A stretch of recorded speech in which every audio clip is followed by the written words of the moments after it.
ये संत रविदास मंदिर सा आश्रम खिजुरिया देवघर झारखंड है और यहाँ से प्रत्येक दिन आप लोगों को लाइव दर्शन कराते रहते हैं।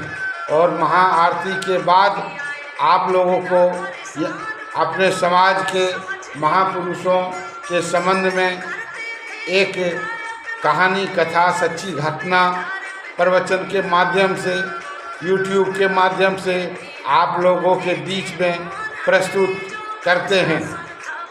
गुरु रविदास जी और बाबा साहब के बहुत से सत्य घटना आप लोगों के बीच में पहले पहुंचा चुके हैं। आज का जो सब्जेक्ट है वो पूना पैक्ट गोलमेज सम्मेलन है। ये जो चैनल है यह रविदास मंदिर देवघर के नाम से चल रहा है। अभी तक आप चैनल को सब्सक्राइब नहीं किए हैं तो कृपया सब्सक्राइब कर दें और बेल बटन को दबा दें ताकि यहाँ की गतिविधि आप लोगों तक पहुँचाया जा सके। 24 सितंबर 1932 की कहानी है जब बाबा साहब और महात्मा गांधी के बीच में एक समझौता हुआ था। उसे पूना पैक्ट के नाम से हम लोग जानते हैं। जिस पूना पैक्ट में हम दलित समाजों के जो हक मारा गया जिसकी भरपाई आज तक नहीं हो पाई है। लेकिन पूना पैक्ट से पहले गोलमेज सम्मेलन पर चर्चा करना जरूरी है। बाबा साहब के बहुत से कहानी को आप लोगों ने तो आगे अन्य चैनल हमारे चैनल में अन्य प्रखंड के साथ प्रस्तुत कर चुके हैं। किस प्रकार हम लोगों को समाज से सामाजिक अधिकारों से वंचित रखा गया था। तो पूना पैक्ट के पहले आप लोगों को गोलमेज सम्मेलन पर चर्चा करना जरूरी है।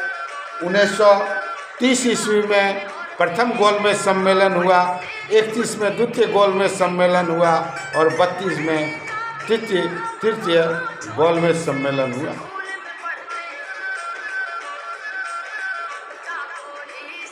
भारत में स्वतंत्रता आंदोलन के बढ़ती गति के कारण अंग्रेज सरकार ने लंदन में गोलमेज सम्मेलन रखे जिसमें समाज के सभी वर्गों के लोगों को आमंत्रित किया कि आपका प्रतिनिधित्व कैसा हो जो आप देश को संचालित कर सकें।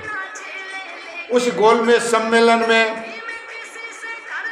बाबा साहब को भी अपने समाज का प्रतिनिधित्व करने का मौका मिला। बाबा साहब इस अवसर को गंवाना नहीं चाहते थे ताकि अनेकों सैकड़ों साल से हमारे समाज को जिसे अछूत समाज कहा जाता था उसे हक अधिकार मारा गया था, उसे गुलाम बनाया गया था। तो यह एक मुख्य द्वार गुलामों से मुक्ति के लिए था। गोलमेज सम्मेलन में बाबा साहब जब भाग लेने के लिए जा रहे थे तो बाबा साहब के पुत्र का निधन हो गया था। लेकिन बाबा साहब यह कह के नहीं रुके कि आज मैं अपने पुत्र के अंतिम संस्कार में रह गया तो हमारे करोड़ों पुत्र का क्या हाल होगा। आने वाले समय में उसके हक समाप्त कर दिया जाएगा, उसे हक नहीं मिलेगा। इसलिए बाबा साहब ने गोलमेज सम्मेलन गए और वहाँ अपनी बात बहुत सख्ती से रखा। वहाँ गोलमेज सम्मेलन में बाबा साहब ने बताए अंग्रेज सरकार, अंग्रेज प्रधानमंत्री को समझाने का प्रयास किए कि भारत में एक ऐसा वर्ग है जिसे सभी अधिकारों से वंचित रखा गया है, उसे पानी पीने का अधिकार नहीं मिलता है, उसे समाज में जीने का अधिकार नहीं है, पढ़ने का अधिकार नहीं है।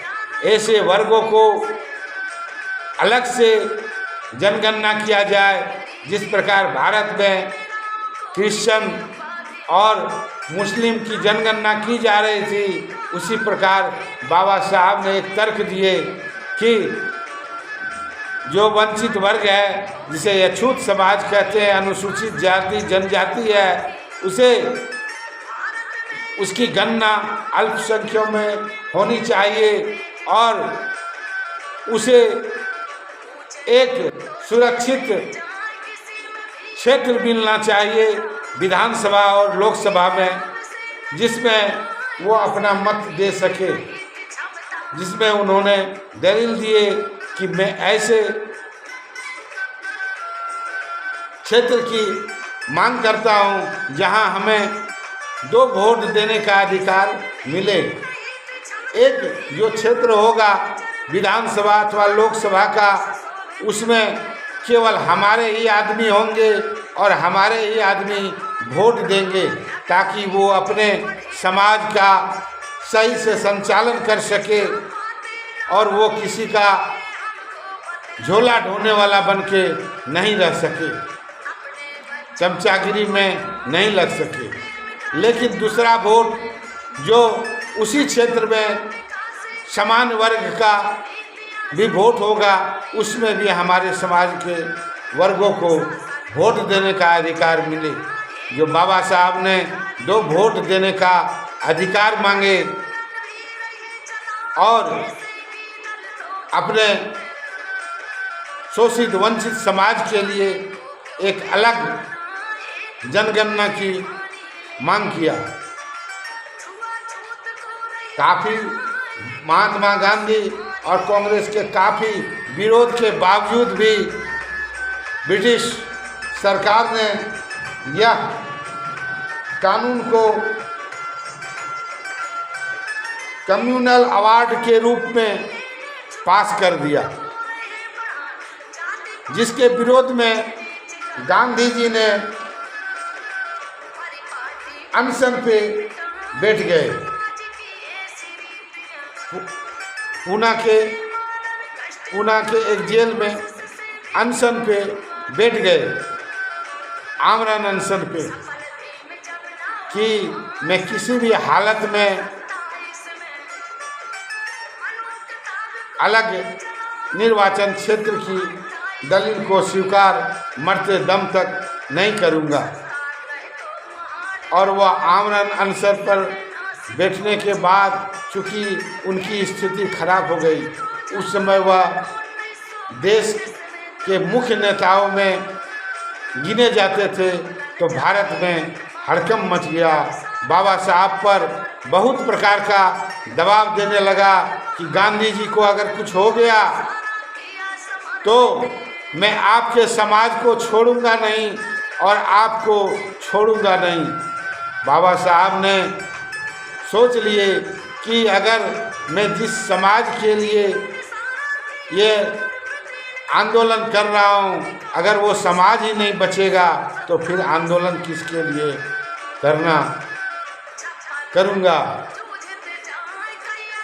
गांधी जी अनशन पर बैठे रहे, स्थिति देश की बहुत खराब हो गई, दंगे की स्थिति हो गई। ऐसी स्थिति में गांधी जी को